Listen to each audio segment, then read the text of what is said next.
Halo, apa kabar semua? Kembali lagi dengan saya Soul Zero. Kali ini kita akan melanjutkan Remember War of the Sun. Dan tinggal 2 part lagi nih. Jadi di stay tune ya. Langsung saja, posisikan posisi menonton, hilangkan pikiran galau biar enak nontonnya. Hirup napas dalam-dalam agar kemampuan otak meningkat. Dan intro dulu.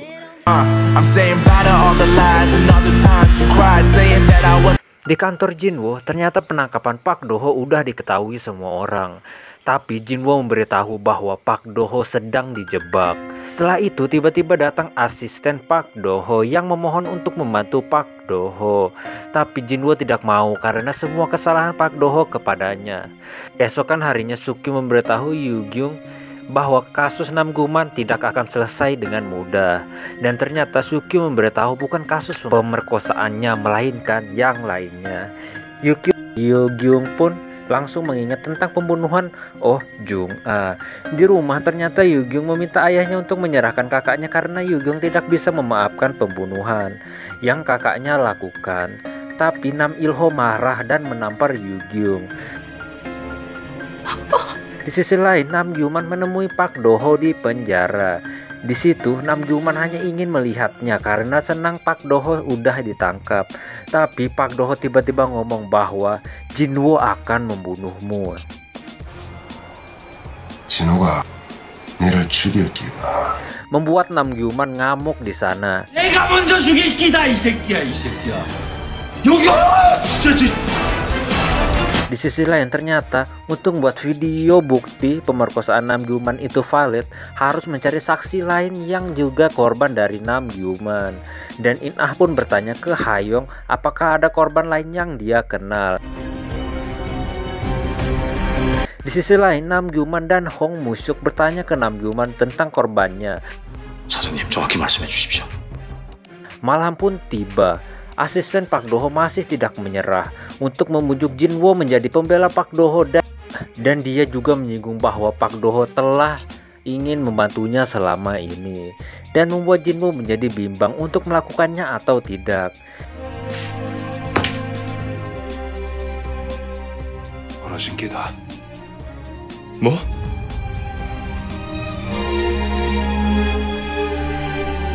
Di sisi lain, ternyata tiba-tiba di depan apartemen Ha-yong dipenuhi orang tidak dikenal dan membuatnya curiga bahwa mereka suruhan Nam Gyu-man. Dia pun menelepon In-ah dan ternyata In-ah mau memberi Ha-yong tempat menginap untuknya. 송하영이라고 합니다. Di sisi lain, Hong Moo-suk menemui Kwak Hang-seo dan ternyata Kwak Hang-seo udah tobat dan menjadi ahli Alkitab. Di sini Hong Moo-suk memintanya untuk bersaksi bahwa dia bohong membuat video kesaksian palsu itu. 아멘. Esokan harinya, ternyata korban lainnya adalah pemilik toko bunga. Dan Nam Gyu-man memberikan uang dan menyuruhnya untuk tutup mulut dan berbohong saat menjadi saksi nanti. 이 돈으로 좀 관리도 좀 하고. Tapi tak lama setelah Nam Gyu-man pergi, In-ah dan Song Jae-ik datang. Namanya Park Min-hee. Ternyata dia tidak ingin bersaksi untuk nanti. Tiba-tiba Shin berpindah ke Jinwo yang menemui Park Do-ho dan ternyata Jinwo bersedia untuk menjadi pengacaranya. 기억나? 아, 우정아 죽인 거 맞지요? 나 우지가 한 말도 당신 못 믿어. 당신 내 말 잘 들어. 난 당신 그 둘의 더러운 입에서. Setelah itu Jinwo mencari bukti-bukti yang ada. Pertama dia menemui detektif yang menyelidiki kasus Park Do-ho. Tapi karena tidak mendapatkan apa-apa, Jinwo pun pergi. Malam pun tiba, ternyata Sukyu berniat memberikan buktinya ke Jinwo. Dan juga dia memberitahu bahwa yang memberikan bukti itu adalah So-bum. 강 판사님이 전 변호사인 거고요. Keesokan harinya sidang lanjutan pun dimulai. Ternyata Park Min-hee menjadi saksi pertama dan ternyata dia berkata jujur. Ternyata kemarin dia bertemu dengan Ha-yong dan kasihan atas apa yang terjadi padanya. Min-hee pun berniat untuk membantu Ha-yong. Bahkan Min Hye juga memberitahu bahwa Namgyuman menyuapnya sebelum di sini. Bahkan bukti ceknya pun dikasih. Sidang kedua pun selesai. 용기 내줘서 고마워. Di sisi lain, Jinwoo sedang mencari bukti di tempat perkara kejadian percobaan pembunuhan Suk Jo-il.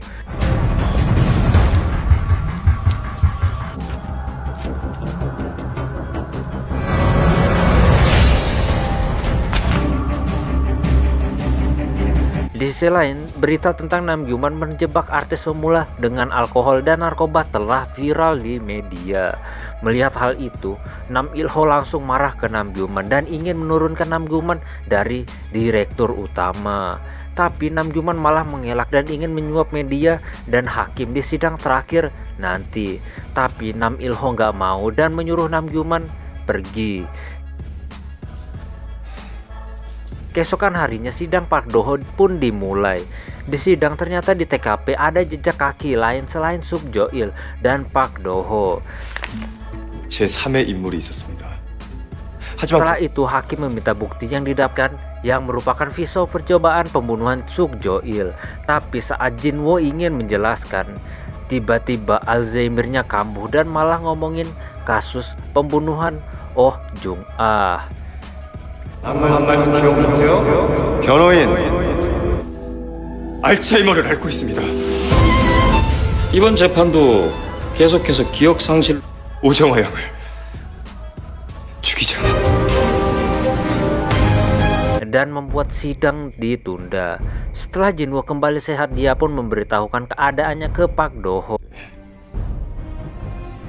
그러실 사람이 니밖에 없다 아이가.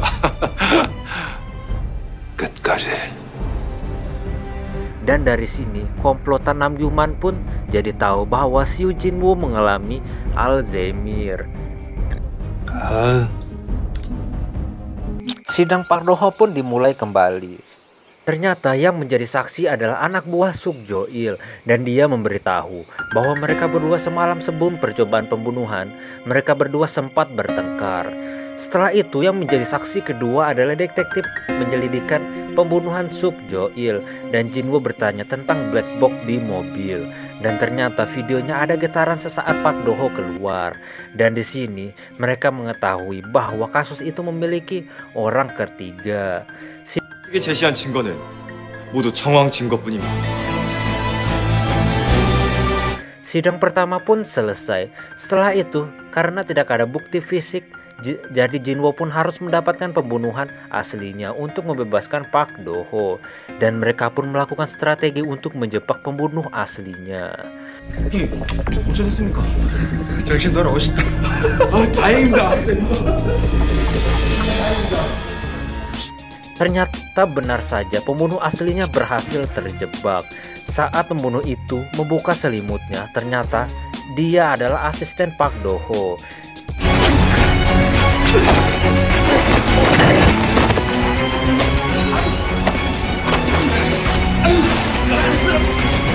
Di sisi lain sidang kedua sudah dimulai, tapi pembunuh aslinya udah berhasil ditangkap dan membuat Park Do-ho sepenuhnya bebas.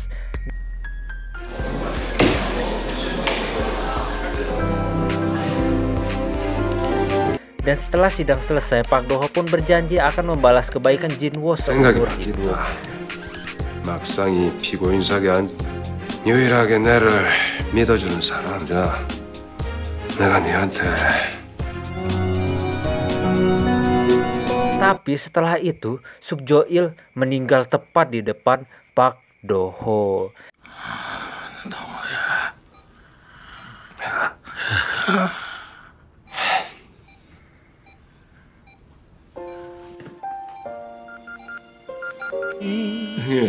두려울 때가 있어 지친 몸을 또 삶을 원망하고 후회도 하고 꿈이 내 변호사 석 사장이 Jinwoo datang ke pemakaman Suk Jo-il dan di sini mereka berdua berniat akan membalas dendam kepada mereka semua. Besoknya pun tiba. Nam Gyu-man sedang melakukan pertemuan, tapi Sobum tiba-tiba datang dan memberitahu Nam Gyu-man bahwa kasus pembunuhan Oh Jung-ah akan disidang ulang.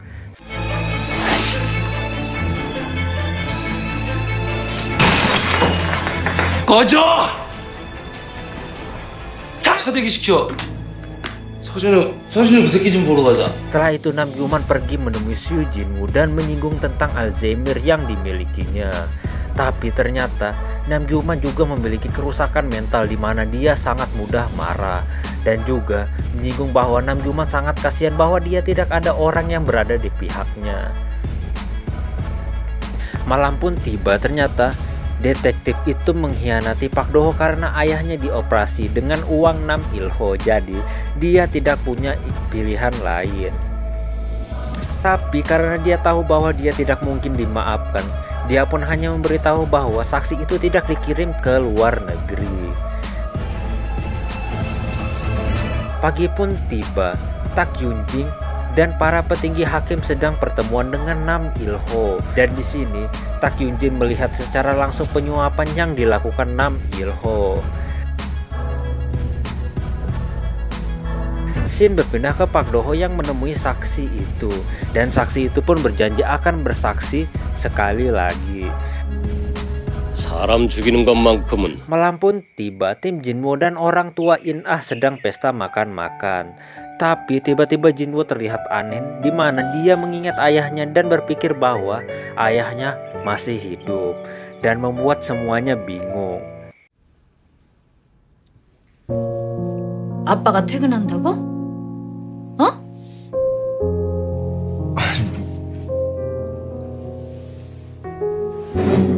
진우야. Dan di sini mereka semua tahu bahwa Jin-woo mengalami penyakit Alzheimer. Di sisi lain, Nam Gyu-man menyuruh Sobum untuk mencari cara agar kasus pembunuhannya tidak perlu disidang lagi. Tapi Sobum tidak mau dan siap menerima hukumannya. Nam Gyu-man pun marah kepadanya. 일로 와. 야, 뻗쳐 이 새끼야 이 새끼. 난 너한테 뒤치나거리는 것도 끝이야. 이제 네가 Setelah mengatakan itu, Sobum langsung pergi. Tapi Nam Gyu-man mengingat semua yang terjadi. Di sini Nam Gyu-man pun mendapat kesimpulan bahwa Sobum telah mengkhianatinya. Karena itu, Nam Gyu-man pun menangkap Sobum dan menyiksanya. Bahkan Nam Gyu-man juga mendapatkan bahwa Sobum juga ingin melarikan diri. 바꿔치겠지. 내가 하는 말 잘 들어? Nam Gyu-man pun mengurung Sobum di situ. Setelah itu Nam Gyu-man pergi makan malam sendirian. Dan di sini sekarang dia sadar bahwa dia hanya orang kesepian. Setelah di rumah, Nam Gyu-man menyuruh Nam Yu-kyung untuk sekolah kesenian saja di Perancis. Dan ternyata itu adalah kemauan perintah ayahnya. 안녕.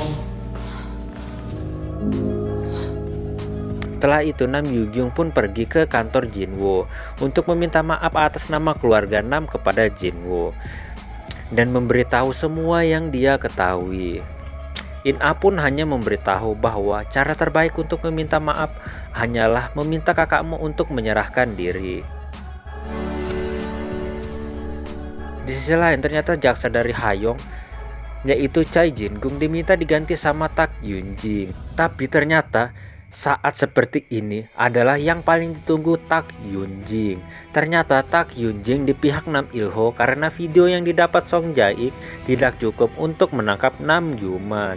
Jin-woo dan In-ah pun membuat strategi lain, yaitu membuat Tak Yun-jing berpura-pura di pihak Nam Il-ho. 소신 있는 검사냐? 추천할 만한 검사 있습니까?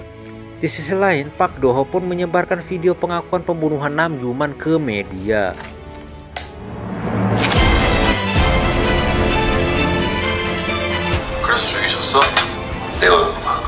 Melihat hal itu, Nam Gyu-man langsung emosi berat.